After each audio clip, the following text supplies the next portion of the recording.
with obviously, to deliver a State of the Nation address and make it work, you have a basket of little tools or levers that you can pull. Do you believe that to meet your objectives, you've got all the right tools to deliver? Yes, certainly. Let me start by saying, Prabob, that the State of the Province address is about reporting back to the residents of Gauteng, to our citizens here, about the commitments we have made in the previous year, to give them a sense of the progress we're making, because people who live here know all the challenges that they face daily. So you in that process, we also report about how we are dealing with the issues of concern to them. Many people are here in Gauteng, first and foremost because of the economy. Yes, the attractiveness there. Yes, that's the critical thing. So we explain in the State of the Province address what is happening with our economy given the global and national situation. And there are many other related issues from the economy. People who come here looking for economic opportunities have to have a place to stay. So issues of human settlements and the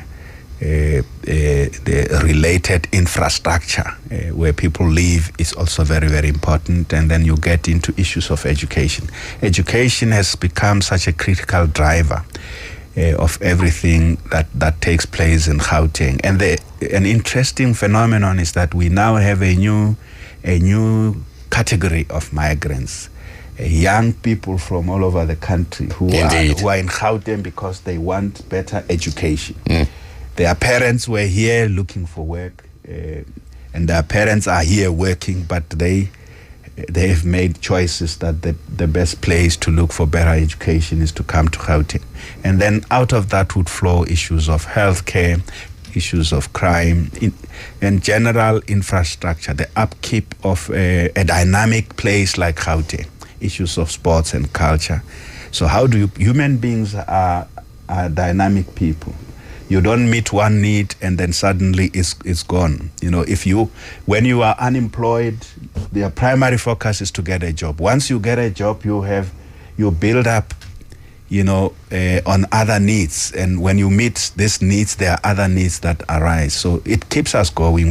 One thing that's particularly unique about Gauteng is the rate of in-migration, urban migration. The rate of urbanization, people coming into the province from all over. And we know it has always, since the 1940s, Gauteng has always been the one of the critical drivers of this place, has always been movement of people into this economy to settle here. They're connected with the countryside.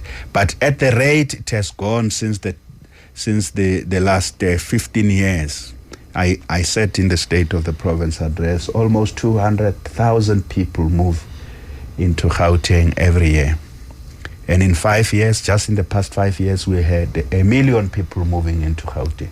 You're dealing at this stage as Premier with opposition parties that are, and particularly in this year, opposition parties that have got their claws out, their fangs out, their traditional weapons out, and this I mean figuratively, not not literally. How at a leadership level, how do you marshal your troops to have the opposite of what your opposition might have, the decorum, the resilience, the gentlemanly and lady approach, and making sure that when all else is done, your side looks orderly? Well, let me first say that in a democracy, we do need opposition. Indeed. The opposition keeps us also on our toes. They raise issues that sometimes may not be raised by those who are in the ranks of the governing party. So we need that, and they are an important part of our multi-party democracy. I think we made a choice as a country at the dawn of our democracy that we're going to build a democracy where there will be diversity of voices, diversity of opinion. Even in our political institutions in parliament and the legislatures in our municipalities, that is absolutely necessary. In fact, it is good for our citizenry to know that somebody will raise their issues. If it's missed by these ones, the others will do that. That's important. The critical issue, though, when your business is to make sure that a province works for all its citizens, the critical issue is to make sure that even those in the opposition understand that our job is simple. Let's make sure that the people of Gauteng feel fully represented. And let's also make sure that they should work with us in government to ensure that we are accountable to our citizenry.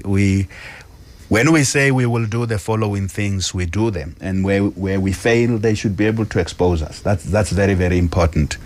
Yeah, that is the duty of the that opposition. I understand, and the team of ANC members of the Gauteng legislature understands this question of discipline. So there will be the quarrels, and there are rules of quarreling. They can't do dishonorable things, you know, Kuli. They can't do. Don't look at me when you say dishonorable.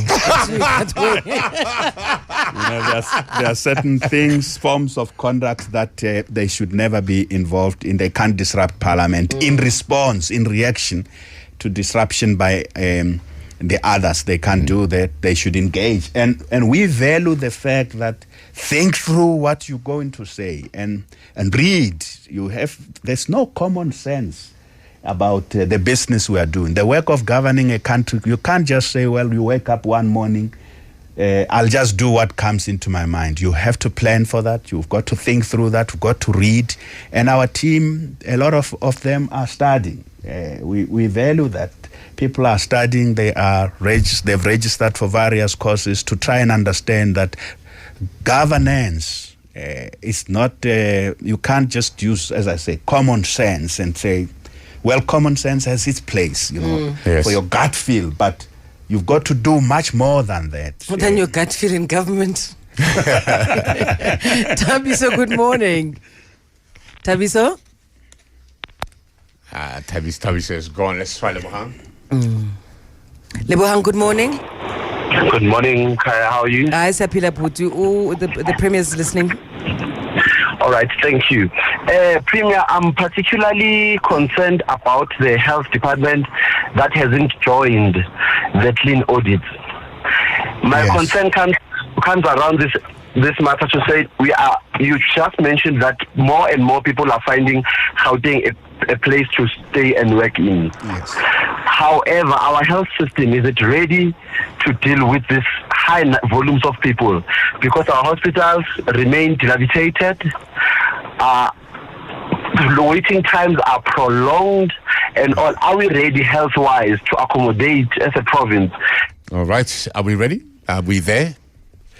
Well, I certainly share that concern that Lebohang is raising, and I must say that it's education, health, and housing are three critical areas impacted by the high rate of migration into our province. So the immediate impact when you have more people moving into the province, you'll feel that in our schooling system. That's why for the first time this year we had this huge number of young people who could not be accommodated into our schools, and I'm glad that from the number we had of 14,000, that number is now reduced to 1,500. The rest of them are accommodated into our schools. And that would be a result of, in a big way, those who come into the system who we have not planned for, would put huge pressure. Even if we build new schools at a rate higher than we have ever done, there would be those that the learners who come into the system completely from outside the system. Migration doesn't stop or end at the beginning of any financial year. It just keeps going. So education, and then the next big issue is healthcare. So our public, particularly hospitals, our public health infrastructure is literally overrun by a large number of people who come. And one of the important things as well is that because we are one country, even though the resources are allocated to different health departments throughout the country, a lot of people who come from the neighboring provinces move into the Gauteng hospitals and clinics, especially where they sense that there may be better quality of care. I agree.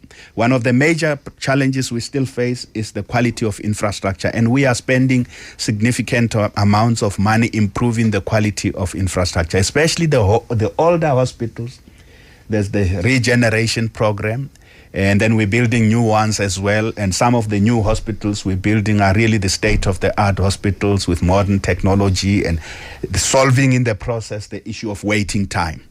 In addition to infrastructure is the quality of care, because opening access, one thing South Africa did very well, 1994 we opened access into our institutions, particularly our public health institutions, but the quality of care has been a big headache. In this province, we are paying attention to that. We have a turnaround strategy to change to improve the way, but what is called Batupili principles, to cultivate and inculcate that amongst our healthcare workers at a very basic level, the nurses and those who look after our healthcare facilities. Citizen number one of Gauteng, Premier David Makhura, with us in the studio. Make it very quick, Graham. Everybody is fine. Go for your question or comment. What is he going to do with e-tolls? We don't want e-tolls. We won't afford to pay for e-tolls. What are they doing about that? Cost of living is high, in fact. We can't afford e-tolls. We can't afford petrol. Okay, thank you very much, Graham. E-tolls. Victor, what's your question or comment? Quickly, everyone is fine. Bravo. Quickly, I just wanted to ask as well about this e-tolling system. As the citizens of Gauteng, we are haunted every night by these things. What is the Premier going to do about the removal of the e-tolls? E-tolls again. Lerato Centurion, your comment or response or question? Hi, Lerato Centurion.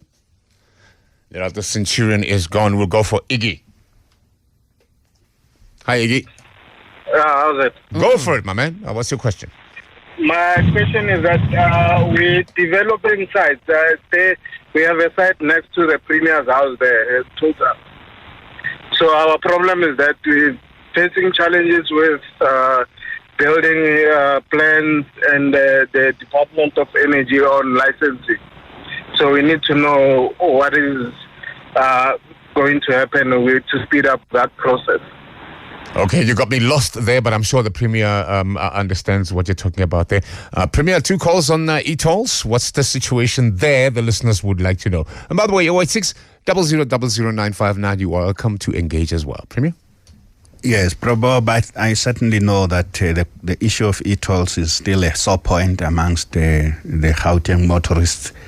And in the State of the Province address, I reaffirmed the fact that when we undertook to do the review of the impact last year, in 2014, we were motivated by the fact that we knew that for many residents in our province, this is a matter that affect them daily. So we had that e-toll panel that came with a set of recommendations which were implemented. And the outcome of it is what is called the new dispensation. I indicated on Monday last week that despite the introduction of that new dispensation, which is still being rolled out in any case, and it may as well be that many people still have not felt the impact of the new dispensation. I talked to a lot of people in this province. As you know, Brabo, I don't rest a lot. I talk to people in various platforms. The e-tolls issue keeps coming back. And I made this point in the legislature even on Friday that what keeps coming back is the affordability, as Graham had just said, that people say, look, the long and short of it, people say the cost of living is too high. This side, that side, Tivangamo, and if we close our eyes to this basic concern that the cost of living in a province like ours is too high, which is the point we made, and e-tolls add to that. So I made a point that So far, we have done our best. I want to repeat this. I know many people say, but you know what? We could have as well preferred not to have at all this. I know that. When you are a leader, what you do is to do your best. You may not solve all the problems, and when those you lead keep coming back to say, no, this is still a problem, you can't say sorry. There's nothing we can do about it. So what I want to say is that we will continue to review this issue of affordability of the e-tolls. That's having done what we have done. We will continue to monitor that, and because I am the Premier of Gauteng here, I can't say go somewhere else to another province to raise this matter. It affects people here, so there's no way I will say, Bob, we will not want to listen to that. But I would also avoid cheap talk. Just promise people that we are going to do away with the e-tolls. That's not how we provide leadership. Because the question comes, he wasn't even asking what's happening with the e-tolls. He says, when are you going to remove them? Yeah. Yes. So what I'll continue to say to the people of our province is that this continuous question of the affordability of e-tolls, in addition to the other cost of living issues, will remain on my radar screen. I promise no easy answers or no easy solutions. And the second question? Iggy raises the important issue about those who are involved in the construction space. And I gave a report in the State of the Province address that development applications, people apply for building plans, they also apply for approvals to do certain developments in certain areas. It had taken too long. That's also one of the areas we have identified the need to cut red tape. It includes applying what's called environmental impact assessments for every area where you want to build. There must be an assessment, a geological assessment about the impact of what you are going to build there on the environment, including the status of the land on which you are going to build. All those, most of these plans have to be approved by provincial and local government. So in this province, we work very closely with municipalities. We are now setting ourselves standards and new benchmarks to want to ensure that no one waits for 18 months to just get an approval. We have set the standards. Firstly, we have achieved the 3 months, from 18 to 24 months to 3 months. But, Brabob, in this term of government, by the time we end our term of government, I would like to cut this waiting time to 30 days. Like the 30-day payment for service providers. If you have a piece of land you want to build there, sometimes it's just about, you want to extend your house. You have to apply for a building plan approval. I want to cut across the whole province, to cut this waiting time to 30 days. All right. So that there's a common standard against which we hold ourselves. Premier, the whole thing, albinism, rate of crime, they point to a social disjuncture, that there's something that is just, it needs to be tweaked in there. And the question might be posed to the Premier and to the governing party. What is it that as citizens do we do to help along? And this question is coming through also on my timeline as well. What is it that we can do as citizens to help the process along, to improving the lives of the lot, especially the youth? Where do we come in? So in the State of the Province address, Prabob, we make the point that the work we have done over the last 21 months has also been about re-energizing our citizens in various formations where people are organized, and those who are not, to take active interest and take action where they can to influence how we shape this province, because you cannot do so by relying on government alone. I think where we have significant influence as government, we're doing our best. We're putting capabilities to implement those things that depend principally on government. There are others that depend on other players in the economy. We're building partnerships with the private sector, captains of industry and commerce, because the economy critically depends a lot on their actions. In many areas of dealing with social ills, like dealing with Nyaupe, one of the most damaging things that has happened in post-apartheid South Africa is the number of young people who are trapped in Nyaupe. So again, there we're calling on youth. We are working with them. We are mobilizing them. But we're saying to citizens, also take action, be counted. In the areas that you can make a difference, come out and make a contribution in education as well. It's never enough. The fees must fall. Just reminds us that, we all need to do something to make sure that we put more young people in education. Personally, you and I, personally, but also the institutions, the families, the institutions of government at every level, the state-owned enterprises, the businesses, and every one of us must be able to say, you know what, from where I'm sitting, I'm contributing to educating our nation, so that we can have, because that's the best investment we can ever make. But the social ills like crime and gender-based violence, a lot of these things, sometimes the state on its own will not be able to solve. Social crime happens amongst people who know each other, close family members. To bring government, you can't bring government into a household where people, if there are terrible things happening in that household, we need to mobilize members of households also to help take action, ensure we stop this. So my message is simple, that in this province, dealing with racism, we've got to mobilize everybody. Dealing with xenophobia, we've got to mobilize everybody. Dealing with Nyaupe and all the other drugs that are destroying our communities, we've got to mobilize everybody. All right, Premier, let's take the last three batches of questions quickly as we run out of time. It's 7:50, and start with you quickly. Puleng, everybody's fine. What's your question? To the Premier, I'd like to ask in terms of customer services at the government institutions. I've been to Joburg Water, I've been to City Power, both places I didn't get joy.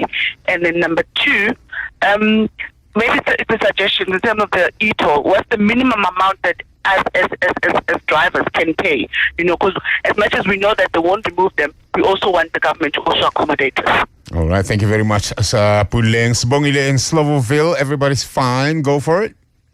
Bob Mabena, my question is about the RDP houses, the registration for 1996. My mom has been waiting for 19 years.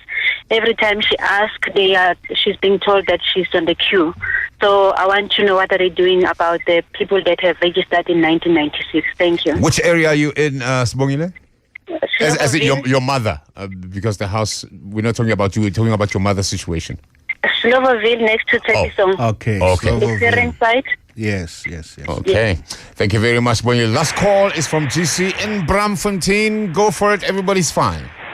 Thank you. I just want to hear from the Premier. We know about the Interesano War Room, and I want to know and understand what is the Interesano War Room and what is it achieving in relation to the TMR program of government, the 10-pillar program.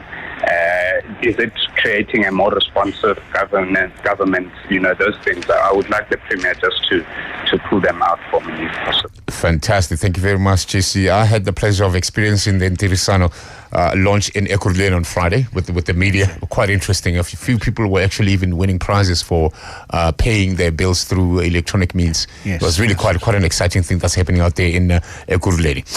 Premier, let's start with the first question then. Yes, thank you very much. The question about customer service, improving the way that government serves our people is one of the priorities of the government I lead. And the municipalities in this province, without exception, all of them, regardless of whichever party is governing in that municipality, we work together to ensure that there is a certain benchmark we set for our province, across the province, certain standard that we say this is acceptable response time within which every sphere of government, every government institution should respond. So that's why we have what we call the modernization of the public service, because the issues of response time and giving quality service is also a function of how we have organized governments. We're now introducing throughout the province, the connectivity. Using technology also helps a lot.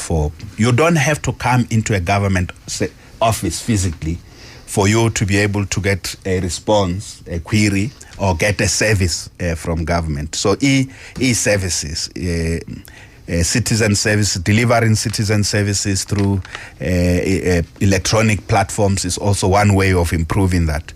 Also changing the culture amongst our public servants. We are going big on the training of our public servants to make sure that they are sensitive, they are responsive in that regard. So this is one of the huge programs for this administration. So in the period between now and 2019, I'm confident we will have significant improvements. We're working with municipalities and every single departments, especially Gauteng government departments that are not responsive. We are tightening the note there on them. And there's also an important issue that was raised about the idea about what should be the minimum amount for e-tolls. I just want to answer this question in the same way I did, that this question of affordability is something that's going to continue to receive my full attention, the full attention of the cabinet in this province, to continue to say, as we engage with national government, what would be the appropriate response to the concerns people are raising. So that's I don't want to be specific because, again, I don't want to promise people things that I would not be able to deliver. That's the beginning of failure. But we will continue to pay attention to the issue of affordability. The RDP houses, let me say we have delivered 938,000 houses over the past 20 years. That's close to 1 million houses. Nationally or in Gauteng? Gauteng. Close to housing opportunities means it's not necessarily physical houses. In some instances, we have provided people. It's a flat. In others, it's what is called an RDP house. In other instances, we have provided a stand to someone who said, "I'll build for myself." So our housing is indeed one of the biggest issues that face a province like ours. Just remember where I started, Brabob. I started by saying that the reason people come into Gauteng is because they are looking for employment opportunities or economic opportunities. Others want to work. Others want to establish their own businesses, not only from all over the country, but throughout the continent. So we welcome people who are coming to add value into our economy. They are entrepreneurs, and they are those who are. Once you deal with the economy, the next big issue is housing, accommodation, shelter. So we have grown our economy quite substantially, but it is a moving target. We have delivered close to 1 million housing opportunities. It's a moving target, and that includes those who are still on our waiting list, the 1996 waiting list. And this has led us to change an approach in housing delivery, what we call the mega human settlements. Mega meaning large scale. That if we are to address the backlog, so you see, the more you build houses, the more you have people looking for opportunities. If to deal with the backlog, especially those who have been waiting, we need to deliver large numbers now, and that's what we call mega human settlements. MEC Mashatile, who is now back in the province, immediate focused attention is to deal with the backlog of those who have been on the waiting list for long. All right. And wherever these large scale numbers we are now going to be building 20,000, 30,000 mega human settlements will be helping us to deal with the backlog, so that those who are arriving, the new arrivals, will have to wait for their time. But we also introducing something substantially different, that I've gone to communities where people say, I don't want to wait for a house. Just provide me with a serviced site. I will build for myself. And I've tested this throughout Gauteng. More than half of the people in every meeting I got to and asked them, those of you who have been waiting, and those who can build, if we give you a service site, will you be able to do it yourself so that government can look after those who are weak, who cannot do it? I found an overwhelmingly positive response. People want to build for themselves. So this idea that everyone wants a giveaway house is not tested anyway. It's only people who really cannot afford. So going forward, we're also going to make stands available and say those who can build, because there are many who don't qualify for RDP houses, but they also don't qualify for a bond. The middle. So they've got some money, they can build for themselves. So we're also introducing in a big way that housing delivery approach. Service sites, large interventions, there people will build for themselves. The last area is Nterisano. Yes. You know, we started with this program, and simply put, Nterisano is about working together, get every single citizen, groups of citizens, to identify their contribution to making Gauteng work. Mm-hmm. Gauteng has to work for us. Every citizen, not just those who live in suburbs, it must work for everybody. Mm-hmm. Those who live in the townships. Gauteng must work for the rich, it must work for the poor. Gauteng must work for black and whites. It must work for the old, it must work for the young.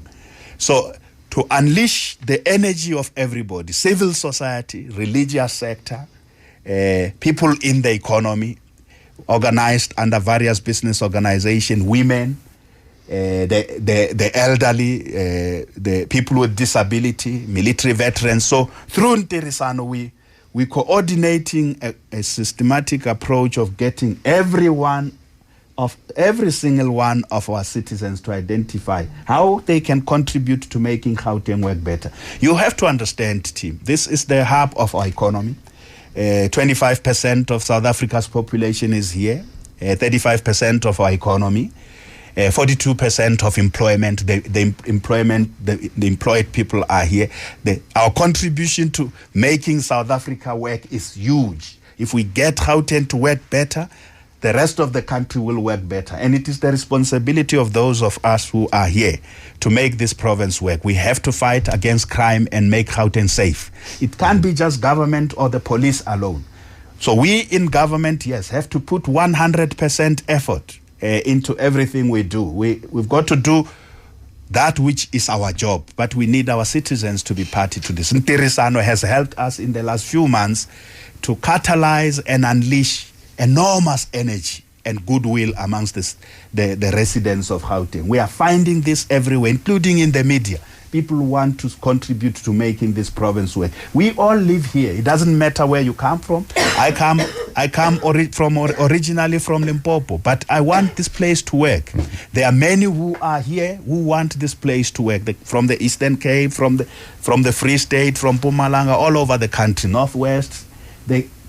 They want this province to work. And Gauteng has to be a model also about how do we build a more integrated economy. You can't have others living on the margins.